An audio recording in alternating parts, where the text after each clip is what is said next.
nosso entendimento natural, que, poxa, realmente, né, ser pacificador é uma coisa boa, ser manso é uma coisa boa, ser limpo de coração é uma coisa boa, mas há uma oposição que dificulta que eu faça assim, e eu somente pela carne não conseguirei. Paulo vai falar lá para a igreja de Corinto uma coisa muito importante, que os que estão na carne não podem agradar a Deus. O que é isso? Estar na carne é querer compreender, e Paulo vai falar mais, que só se compreende as coisas do Espírito quem realmente entende as coisas espirituais, porque na própria carne elas são loucuras, não tem cabimento.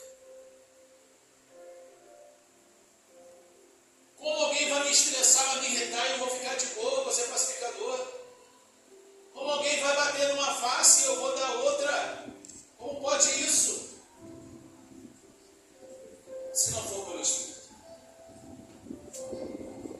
E aí, versículo 18 vai falar para nós, capítulo 5 de Gálatas: mas se sois guiados pelo Espírito, não estáis sob a lei. Sabe o que é sobre a lei? A lei diz aquilo que é certo e aquilo que é errado.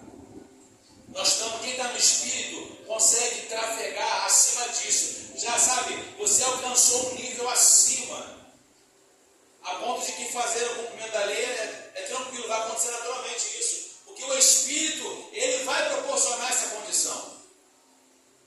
E aí você vai ver os versículos seguintes, vai falar sobre as obras da carne, mas o versículo 22, que é isso que Jesus lá em Mateus está falando aqui, é o resultado da vida de qualquer discípulo de Jesus, mas o fruto do Espírito é. Eu quero só voltar aqui anteriormente, me permita voltar no último versículo, que é o 21, que ele vai dar essas listas de coisas que são as obras da carne, mas vai dizer que ele previne, ele avisa com antecedência, dizendo que quem não vai poder herdar o reino de Deus, os que tais coisas praticam, ficarão de fora do reino. Mas o fruto do Espírito, agora a condição para fazer parte do reino, o fruto do Espírito é amor, é alegria, paz, longanimidade, benignidade, bondade, fidelidade, mansidão, domínio próprio. Irmãos, esse versículo, ele nos confronta.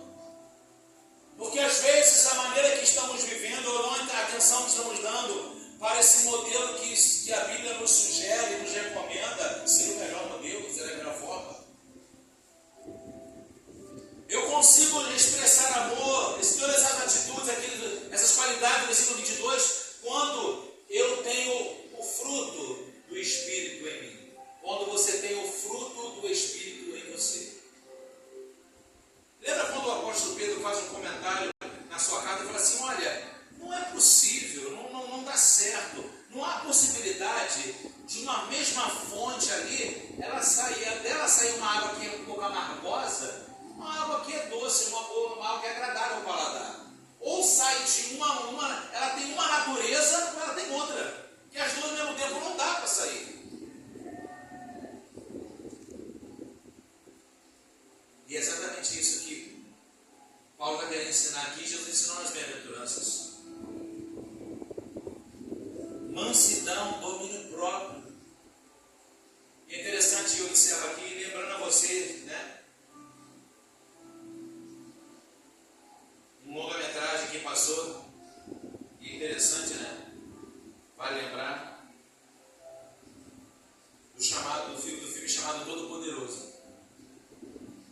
E dado momento, num diálogo onde estava ali a esposa daquele marido que era o parlamentar e que estava sendo, né, levado a cumprir uma missão de construir uma arca, né, naquele tempo, né, loucura. Começou a acontecer coisas, né, na vida dele, e estava aquela esposa, né, em uma lanchonete, né, junto ali ao balcão ali. E de repente aparece para ela, né, personalizada ali, né, a figura de Deus, a figura daquele ator.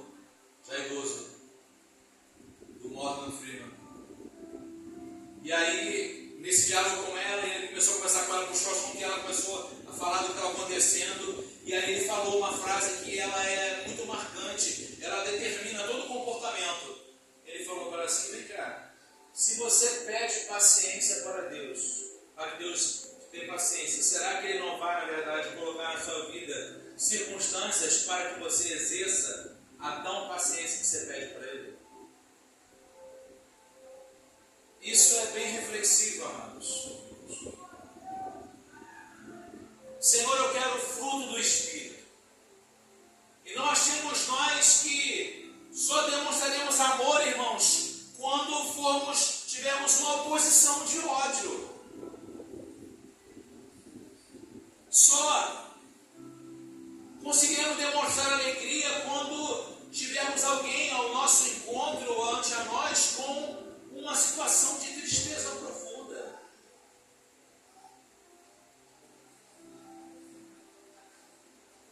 Exercer longanimidade é ânimo longo, né? Isso é o significado disso. Ter ânimo longo, irmãos, é alguém que não se irrita com facilidade. Gente, isso é complicado demais. Porque tem duas coisas que acontecem nessa vida, na vida que nos relacionamentos, nas convivências, sejam elas de família, de trabalho. Nós somos levados, irmãos. Primeiro, que tem pessoas que parecem que provocam o extremo. E segundo, pessoas que parecem ter pavio curto por natureza. Então você entendeu o choque? Claro que vai acontecer, né? Alguém de pavio curto com alguém extremamente que fica ali, né? Mas, amados, independente desses comportamentos, desses temperamentos, somos aqui alertados pelo Senhor para termos ânimo longo. Glória a Deus. É fácil, você vai dizer: pastor, mas isso não é fácil. É verdade, eu concordo com você. Não é fácil nem para você nem para mim. Afirmo isso com você. Mas é um desafio para nós. É dizer: Espírito Santo. Cantamos aqui, irmãos? Espírito Santo, que tudo que acontece é o Espírito que faz. As canções que cantamos, as inspirações para escrever as canções, as nossas ações governadas pelo Espírito Santo. Não é isso, irmãos?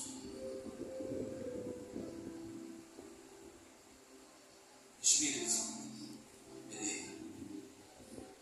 Benignidade, bondade, fidelidade e mansidão. A Bíblia diz, né? Foi falado até esses dias aqui, foi mencionado recentemente, né? Sendo Moisés, né, o homem mais manso da terra. Mansidão. Alguém atingiu essa virtude e foi chamado por Deus assim, de manso. Olha aí. E ser manso não é ser idiota, não é ser otário, né? Não é ser trouxa, não é ser bobão. É uma virtude totalmente diferente disso. Ela não é sinônimo dessas que eu acabei de falar aqui. Antônimos, né? Mas ele vai dizer: contra essas coisas não há nada que possa ter. Não há lei. E aí o versículo 24 encerra com vocês, irmãos. E os que são de Cristo Jesus. E os que são de Cristo Jesus, perceba aí que o verbo está no passado, né? Eles crucificaram a carne com suas paixões e vontades. E ele diz no final, ele encerra essa carta dizendo assim: se vivemos no Espírito, o que nós temos que fazer também, irmãos? Andemos também. Andar no Espírito não é andar flutuando, não, levitando, não, igual o pessoal que. Igual aqueles vídeos que tem na internet aí, que o cara está parado assim, de repente começa a levantar, né? Não é isso não? Você já viu, né? Andar no Espírito é viver uma vida, né? É ter uma vereda, uma trilha que realmente. Irmãos, e sabe qual é a real? É aquilo que Jesus falou no último versículo. Bem-aventurados vocês, Regozije-se e alegre-se, porque quando mentir, perseguirem, injuriarem, mentirem, dizer tudo mal contra vocês. Por quê, irmãos? Gente, ninguém aguenta. Olha, só escute uma coisa. Pessoas que andam no erro sempre se levantarão quando as pessoas estão fazendo as coisas certas. Sim ou não, irmãos? Sim. Sempre. Sabe por quê? Porque como ela não consegue fazer a coisa certa, a única forma que ela tem tentar ser notado, ser visto, é tentar apontar para você. Essa é a verdade. Quando você está fazendo a coisa certa, você vai ser caluniado, injuriado. A receita está aí, irmãos. Há um jargão evangélico cristão que diz que só se joga pedra em árvore que está dando fruto, não é isso? Quem já ouviu isso? É verdade? Então, meus irmãos, regozije-se e alegre, porque grande é o vosso galardão. Se perseguiram a mim, perseguirão vocês também. Jesus vai falar isso mais na frente. E, inclusive, detalhe, perseguiram os profetas que vieram antes de vocês. Então, quem somos nós para achar que nós sejamos os protegidos? Nada vai acontecer com a gente, né? A gente vai viver a vida no Evangelho,